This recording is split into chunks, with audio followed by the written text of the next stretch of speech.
नमस्कार, स्वागत है आपका डीडी न्यूज़ पर। मैं हूँ रेशमा आपके साथ और मेरे साथ हैं हमारे इस विशेष बुलेटिन में मेरी सहयोगी दीपाली। आइए हेडलाइंस पर नजर डालते हैं। मॉनसून सत्र के दूसरे दिन विपक्ष के हंगामे के कारण संसद की कार्यवाही बाधित, दोनों सदन दिन भर के लिए स्थगित। बिहार मतदाता सूची पुनरीक्षण और किसानों से जुड़े मुद्दे पर विपक्ष का हंगामा।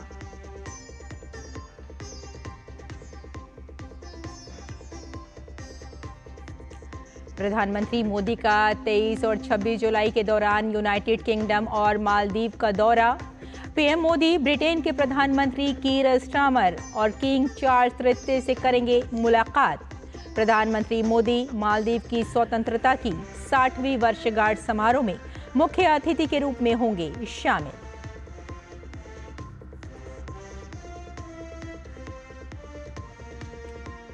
सुप्रीम कोर्ट ने कहा, कांवड़ यात्रा मार्गों पर ढाबा रेस्तरां पर क्यूआर कोड अनिवार्यता का आदेश लागू रहेगा।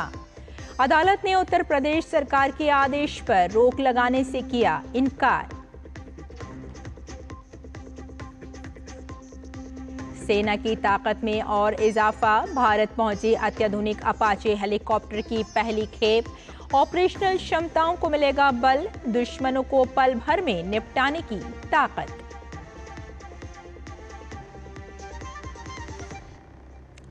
और महिला क्रिकेट में भारत और इंग्लैंड के बीच तीसरा और अंतिम वनडे आज।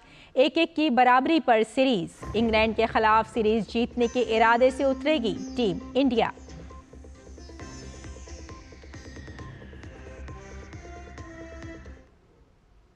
और अब समाचार विस्तार से। संसद के मॉनसून सत्र का आज दूसरा दिन था। सोमवार के बाद आज दूसरे दिन भी सदन में हंगामा हुआ।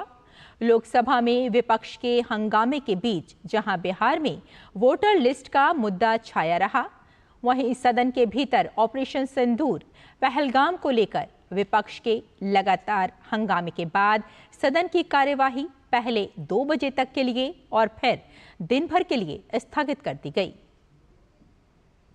विपक्ष के भारी हंगामे के कारण राज्यसभा की कार्यवाही भी दिन भर के लिए स्थगित कर दी गई। 11 बजे उच्च सदन की कार्यवाही शुरू होते ही विपक्ष के हंगामे के कारण सदन को पहले 12 बजे तक के लिए स्थगित करना पड़ा। 12 बजे जैसे ही सदन की कार्यवाही शुरू हुई, विपक्ष ने फिर हंगामा शुरू कर दिया, जिसके कारण कार्यवाही को दोपहर 2 बजे तक के लिए और फिर बाद में इसे दिन भर के लिए स्थगित करना पड़ा। संसदीय कार्य मंत्री किरेन रिजिजू ने संसद में जारी विपक्ष के हंगामे को लेकर कड़ा रुख अपनाया है। उन्होंने कहा, सरकार हर मुद्दे पर चर्चा के लिए तैयार है, लेकिन विपक्ष दोहरे मानदंड अपना रहा है। रिजिजू ने विपक्षी सांसदों से सवाल किया कि जब सरकार पीछे नहीं हट रही तो हंगामा क्यों किया जा रहा है। उन्होंने कांग्रेस और उसके सहयोगी दलों पर देश के करोड़ों लोगों के पैसों और संसद के अमूल्य समय की बर्बादी का आरोप लगाया। रिजिजू ने यह भी कहा कि विपक्ष केवल शोर शराबा कर रहा है, जबकि जनहित के मुद्दों पर सकारात्मक चर्चा होनी चाहिए। हम चर्चा के लिए तैयार हैं, फिर यह सदन चलने नहीं देते हैं। ये डबल स्टैंडर्ड बिल्कुल गलत बात है। चर्चा चाहते हैं तो ये हंगामा मत करो। सरकार ने बार बार कहा है कि हम चर्चा करना चाहते हैं, फिर ये हंगामा क्यों कर रहे हैं? कौन जिम्मेदार लेगा? देश का करोड़ों टैक्स मनी को आप लोग हंगामा करके बर्बाद कर रहे हैं। जवाब देना पड़ेगा। हम लोग सुबह से तैयार करके आते हैं, बिजनेस लेके आते हैं, चर्चा के लिए हम लोग तैयार हैं। आप लोग सदन का समय बर्बाद कर रहे हैं। ये सब हमारा जो कांग्रेस पार्टी और उनके कुछ साथियों ने जो 2 दिन से जो हंगामा कर रहे हैं, मैं इसका खंडन करना चाहता हूं। आगामी बिहार विधानसभा चुनावों के पहले राज्य में चुनाव आयोग द्वारा मतदाता सूचियों के विशेष गहन पुनरीक्षण यानी SIR को लेकर जमकर सियासी घमासान मचा है। चुनाव आयोग का कहना है कि SIR मतदाता सूची शुद्धिकरण प्रक्रिया है। वहीं विपक्ष को आशंका है कि SIR के बहाने उसके समर्थक वोटों को मतदाता सूची से बाहर किया जा सकता है। इस राजनीतिक हलचल के बीच 21 जुलाई तक घर घर जाकर किए गए सर्वेक्षण के दौरान 43.92 लाख से अधिक मतदाता अपने अपने पतों पर नहीं पाए गए। लगभग 16.55 लाख मतदाता मृत, 19.75 लाख स्थायी रूप से स्थानांतरित, लगभग 7.5 लाख मतदाता विभिन्न स्थानों पर पंजीकृत पाए गए और लगभग 11,000 का पता नहीं चल पाया। इन नामों की सूची बिहार के सभी 12 प्रमुख राजनीतिक दलों के जिला अध्यक्षों द्वारा नियुक्त 1.5 लाख बूथ स्तरीय एजेंटों BLA के साथ साझा की गई है। जानकारी के अनुसार कुछ राजनीतिक दलों के राष्ट्रीय और राज्य स्तरीय नेता चाहते हैं कि मृत, स्थानांतरित, डुप्लीकेट और लापता मतदाताओं को भी मसौदा मतदाता सूची में शामिल किया जाए। हालांकि ये मांग पूरी तरह विशेष गहन पुनरीक्षण के पूरे उद्देश्य के विपरीत है।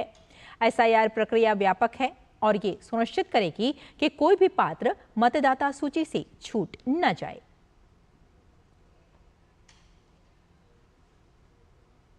बिहार में SIR का काम तेजी से जारी। SIR को लेकर बिहार में सियासी घमासान पूरी तरह से तेज हो गया है।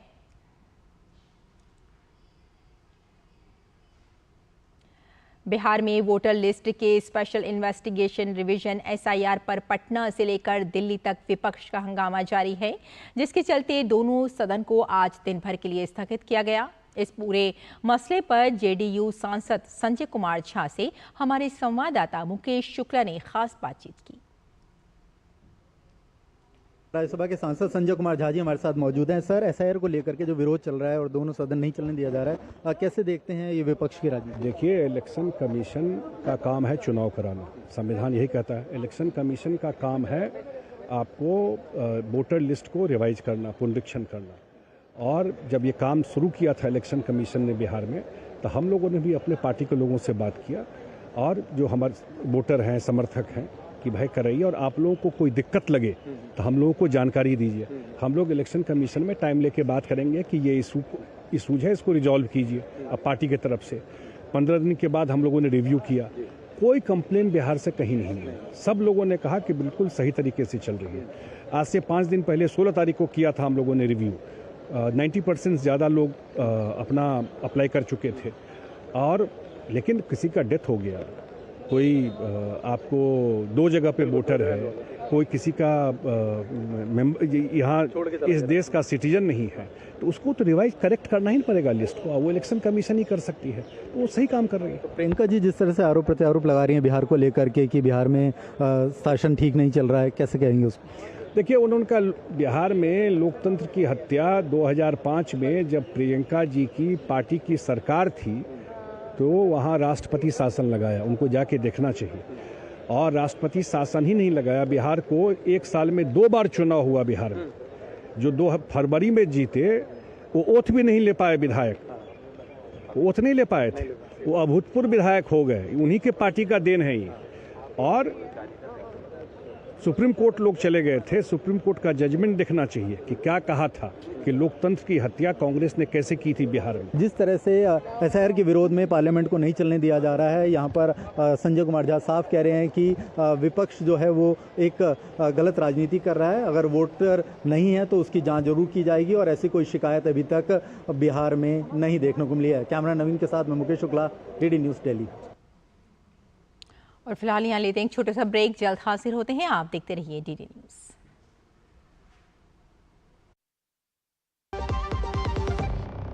जब धरती चीर कर निकलता है लोहे का पत्थर और मिलता है मोंगिया के जोश से, फिर तपता है, पिघलता है और बनता है फौलाद।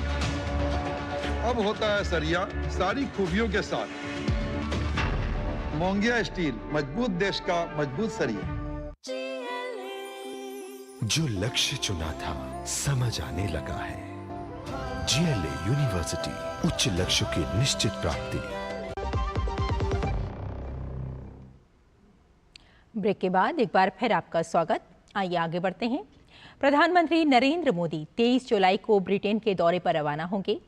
विदेश सचिव विक्रम मिस्री ने जानकारी देते हुए बताया कि इस यात्रा के दौरान प्रधानमंत्री मोदी ब्रिटिश प्रधानमंत्री कीर स्टामर और किंग चार्ल्स तृतीय से मुलाकात करेंगे। उन्होंने बताया कि 2024 के बाद पीएम मोदी की ये चौथी ब्रिटेन यात्रा होगी।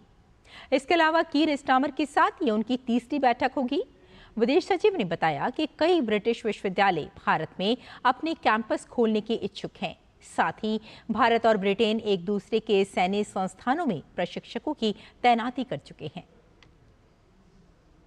The Prime Minister will be embarking on an official visit to the United Kingdom tomorrow, the 23rd of July, for discussions during the visit with the Right Honourable Sir Keir Starmer, the Prime Minister of the United Kingdom. And during the visit, he will also call on His Majesty King Charles III. There is also, during the visit, interaction that is planned with business leaders both from India and the United Kingdom. This will be Prime Minister's fourth visit to the United Kingdom since assuming office. He has visited previously in 2015 and 2018, and he was there in 2021 for the COP26 summit in Glasgow. Bharat और Britain के बीच विज्ञान, नवाचार और प्रौद्योगिकी द्विपक्षीय संबंधों के प्रमुख स्तंभ बनकर उभरे हैं। विदेश सचिव विक्रम मिस्री ने बताया कि कई यूके विश्वविद्यालय भारत में अपने कैंपस खोलने पर विचार कर रहे हैं। उन्होंने साथ ही बताया कि भारत यूके में विदेशी निवेश का एक बड़ा स्रोत है, जिससे वहां 1 लाख से अधिक लोगों को रोजगार मिला है। रक्षा क्षेत्र में दोनों देशों के बीच नियमित संवाद होता है। वहीं स्वास्थ्य क्षेत्र में सीरम इंस्टीट्यूट और ऑक्सफोर्ड यूनिवर्सिटी ने कोविड वैक्सीन के लिए अहम साझेदारी की। विदेश सचिव ने कहा कि भारतवंशी समुदाय और प्रवासी भारतीय यूके से भारत के रिश्तों का एक मजबूत आधार है। Recently opened a campus in Gurugram just last week, actually, and this is the first foreign university to open a campus in India under the new education policy. Just for your information, there are several other UK universities, apart from universities in other countries, several other UK universities that are also considering opening campuses in India under the same policy. The UK is also the 6th largest investor in India with a cumulative investment of $36 billion. And interestingly, India itself is a large source of foreign direct investment in the UK with a cumulative investment of close to $20 billion. There are close to 1,000 Indian companies in the UK that provide employment to nearly 100,000 people. विदेश सचिव विक्रम मिस्री ने बताया कि प्रधानमंत्री नरेंद्र मोदी 25 और 26 जुलाई को मालदीव की यात्रा पर रहेंगे। इस दौरान पीएम मालदीव की स्वतंत्रता की 60वीं वर्षगांठ पर मुख्य अतिथि होंगे। ये प्रधानमंत्री की मालदीव की तीसरी यात्रा होगी। विदेश सचिव ने कहा, भारत मालदीव का एक प्रमुख व्यापारिक साझेदार है। दोनों देशों के बीच मुक्त व्यापार समझौते FTA को लेकर आर्थिक स्तर पर बातचीत जारी है। विकास साझेदारी के तहत भारत सड़क और अन्य आधारभूत ढांचे से जुड़े कई परियोजनाओं पर कार्य कर रहा है। कुछ परियोजनाओं का उद्घाटन इस यात्रा के दौरान किया जाएगा, जबकि कुछ नई परियोजनाओं की घोषणा होगी। विक्रम मिस्री ने बताया कि मालदीव की राजधानी को जोड़ने वाला ग्रेटर माले कनेक्टिविटी प्रोजेक्ट GMCP भारत द्वारा समर्थित एक बड़ा बुनियादी ढांचा प्रोजेक्ट है, जिसे मालदीव के विकास में गेम चेंजर माना जा रहा है। India is one of the largest trading partners of the Maldives. Bilateral trade is nearly $500 million, and India continues to be, Indian investors remain part of sectors such as tourism in the Maldives and other economic activities. On the economic front, one recent development which I would like to share with you is that both countries are in discussions to negotiate a free trade agreement and an investment treaty as well. And new areas of cooperation, including renewable energy, fisheries, etc., are also being worked on. केंद्र सरकार ने सहकारी क्षेत्र में विश्व की सबसे बड़ी अनाज भंडारण योजना को मंजूरी दे दी है। इसे पायलट प्रोजेक्ट के रूप में भी लागू किया गया है। इसका उद्देश्य देश में सहकारी आंदोलन को मजबूत करना और ग्रामीण स्तर पर भंडारण व कृषि प्रसंस्करण सुविधाओं सिस्टम लगा है, जो एक साथ 128 टारगेट्स को ट्रैक कर सकता है और सेकंड्स में हमला कर सकता है। यह हेलीकॉप्टर हेलफायर मिसाइलों से लैस है, जो दुश्मन की बख्तरबंद गाड़ियों को तबाह करने में सक्षम हैं। साथ ही इसमें रॉकेट और मशीन गनों के साथ बेहतरीन नाइट विजन और एयरबोर्न सेंसर भी मौजूद है, जिससे रात में भी ऑपरेशन को अंजाम दिया जा सकता है। इन अपाचे हेलीकॉप्टरों के शामिल होने से भारतीय सेना की मारक क्षमता को नई ऊंचाई मिलेगी और ये देश की सुरक्षा व्यवस्था को और मजबूत बनाएगा। कांवड़ यात्रा मार्ग पर QR कोड का आदेश लागू रहेगा। सुप्रीम कोर्ट ने फिलहाल रोक से इनकार किया है। उत्तर प्रदेश सरकार ने कांवड़ यात्रा मार्गों पर स्थित खान पान की दुकान, ढाबों और रेस्तरां पर मालिकों के नाम बताने वाले QR कोड को अनिवार्य किया है, जिसे सुप्रीम कोर्ट में चुनौती दी गई थी। सुप्रीम कोर्ट ने अपनी एक टिप्पणी में कहा कि बहुत से लोग ऐसे भी हैं जो वहां भोजन नहीं करते जहां मांसाहार भी बनता है। ऐसे में ये जानने के लिए कोई संकेत होना चाहिए कि वहां क्या परोसा जा रहा है। धार्मिक भावनाएं आहत ना हो, लेकिन साथ ही किसी की आजीविका भी प्रभावित ना हो।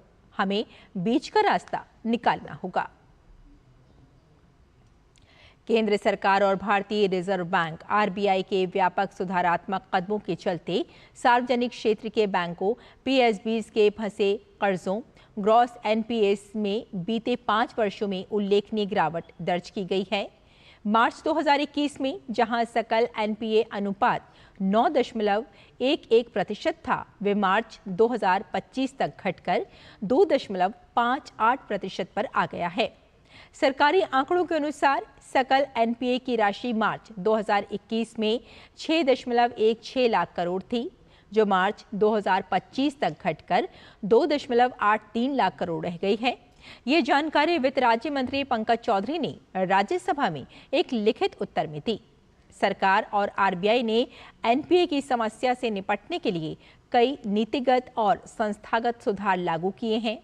इनमें insolvency and bankruptcy code IBC को सख्ती से लागू करना, जानबूझकर डिफॉल्टरों को पुनर्गठन प्रक्रिया से बाहर करना और ऋण वसूली अधिक प्रभावी बनाने के लिए SAR FAESI अधिनियम तथा ऋण व दिवालियापन वसूली अधिनियम में संशोधन शामिल हैं।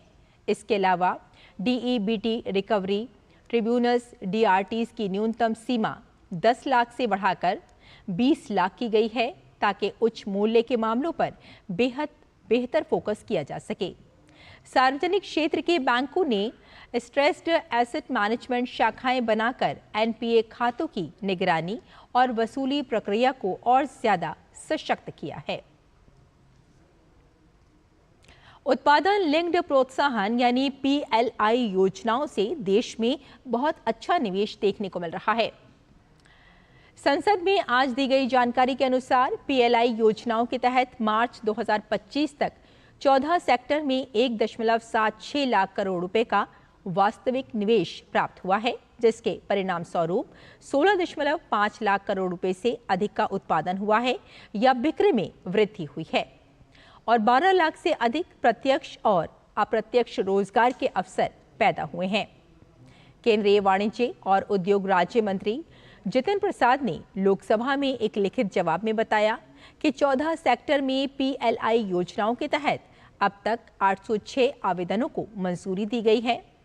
फार्मास्यूटिकल सेक्टर ने स्कीम के पहले 3 वर्षों में 2.66 लाख करोड़ रुपए की संचयी बिक्री हासिल की है, जिसमें 1.70 लाख करोड़ रुपए का निर्यात शामिल है। केंद्रीय वाणिज्य और उद्योग राज्य मंत्री ने लिखित जवाब में बताया कि इस योजना ने भारत को थोक दवाओं के शुद्ध आयातक से शुद्ध निर्यातक बनने में योगदान दिया है। राज्य मंत्री जितिन प्रसाद ने बताया कि मेडिकल डिवाइस के लिए PLI योजना के तहत 21 प्रोजेक्ट्स ने 54 यूनिक मेडिकल डिवाइस का निर्माण शुरू कर दिया है, जिनमें linear accelerator, MRI, CT scan stent और dialysis machine, C-arm, cath lab, mammograph, MRI काइल आदि जैसे हाई एंड डिवाइस शामिल हैं। मूल्य के संदर्भ में मोबाइल का उत्पादन 2020-21 में 2,13,773 करोड़ रुपए से लगभग 146% बढ़कर 2024-25 में 5,25,000 करोड़ रुपए हो गया है। इसी अवधि के दौरान मूल्य के संदर्भ में मोबाइल फोन का निर्यात 2020-21 में 22,870 करोड़ रुपए से लगभग 775% बढ़कर 2024-25 में 2 लाख करोड़ रुपए हो गया है। राज्य मंत्री जितिन प्रसाद ने बताया कि PLI योजना के तहत 24 जून 2025 तक 12 सेक्टर के लिए 21,534 करोड़ रुपए की संचयी प्रोत्साहन राशि वितरित की गई है। तो हमारे इस विशेष बुलेटिन में फिलहाल इतना ही। मुझे और मेरी सहयोगी दीपाली को यही अनुमति दें। नमस्कार।